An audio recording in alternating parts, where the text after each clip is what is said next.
Bismillahirrahmanirrahim. Sahabat yang melakukan Allah, salah satu dari nama Allah Subhanahu wa Ta'ala yang sering dibaca oleh kekasih-kekasihnya di akhir malam, terutama di bulan Ramadan, adalah afu. Kita membaca Allahumma innaka afuun karim tuhibbul afwa fa'fu anna. Wahai yang maha afu. Apa arti afu? Afu secara harfiah berarti yang berlebih.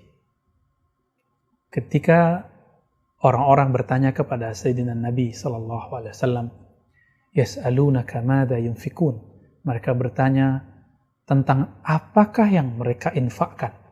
Lalu Sayyidina Nabi SAW diperintahkan Allah untuk menjawab, kulil afwa, engkau infakkanlah al-afwa. Apa arti afwa? Kelebihan-kelebihan. Ini secara harfiah. Maka setiap kali orang menyebut kata maaf, maaf adalah terjemahan dari kata afu atau afwan atau kalimat-kalimat turunan dari kata afu tersebut. Teman-teman yang bukan Allah, kita menemukan perintah untuk memberi afu kelebihan. Kelebihan apa itu? Nanti kita lihat di dalam Al-Quran.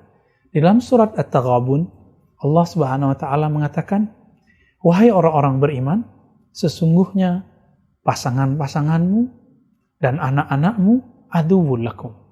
Suatu saat bisa menjadi musuhmu, menyakitimu, menyerangmu. Bahkan banyak orang menikah bertahun-tahun cerai. Banyak orang ayah, anak, orang tua, anak itu bisa bertengkar. Kenapa? Karena Allah telah menakdirkan begitu, bakat yang ada di dalam diri kita, dalam badan ini, memang mengundang untuk ke sana.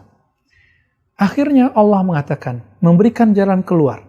Berbeda dengan syaitan, berbeda dengan orang-orang kafir di medan juang. Jika kita menganggap mereka musuh, faqtuluhum, bunuh mereka.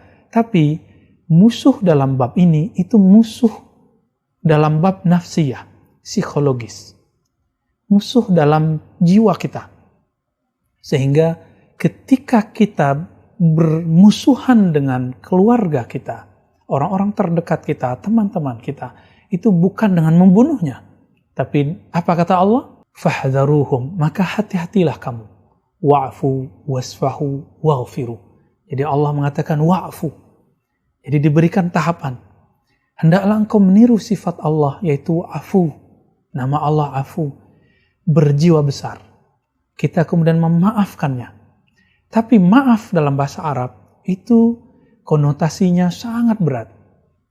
Kenapa berat? Karena afu artinya mendilet, meriset semua kesalahan orang yang ada dalam hati kita. Lalu waghfiru, wasfahu. Wasfahu, bersikaplah seperti biasa, rangkul mereka, jabat tangan kembali. Jika tidak sanggup, waghfiru. Kira-kira begitu jika kita mau membuat tahapan-tahapannya.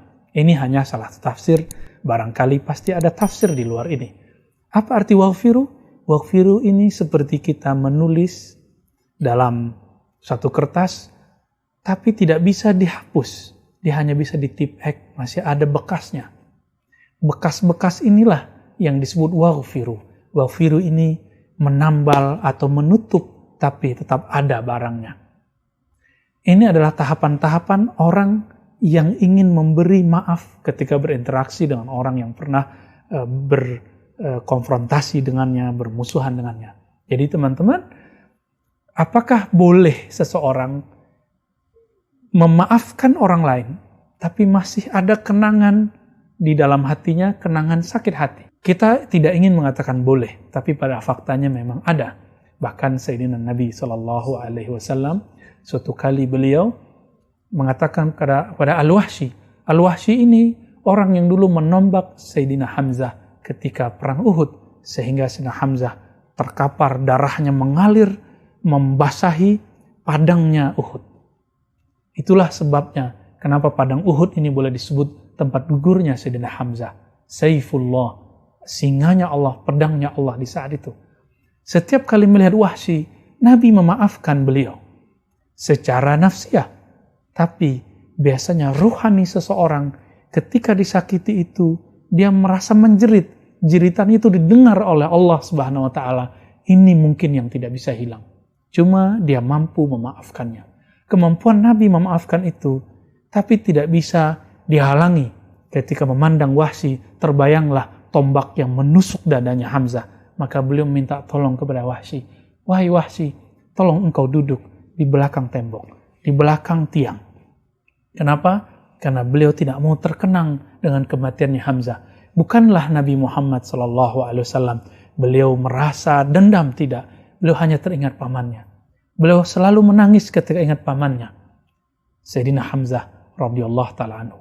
Maka teman-teman yang akan Allah, meskipun kita tidak mampu melupakannya, karena memang tubuh ini, badan ini, pikiran ini, memang disetting Allah susah melupakan hal-hal yang paling menyakitkan dan yang paling menyenangkan. Tetapi kita bisa melepasnya dalam perasaan, meskipun tidak bisa melepasnya dalam memori. Jadi maafkan dia, delete kesalahannya, pandanglah dia dengan lembaran yang baru. Barulah kita menjadi pewaris Nabi dalam bab akhlak, meskipun belum pewaris Nabi dalam bab ilmu. Semoga Allah menjadikan kita bagian dari para pewaris-pewaris tersebut. Wassallallahu ala nabiyina Muhammad. Assalamualaikum warahmatullahi wabarakatuh.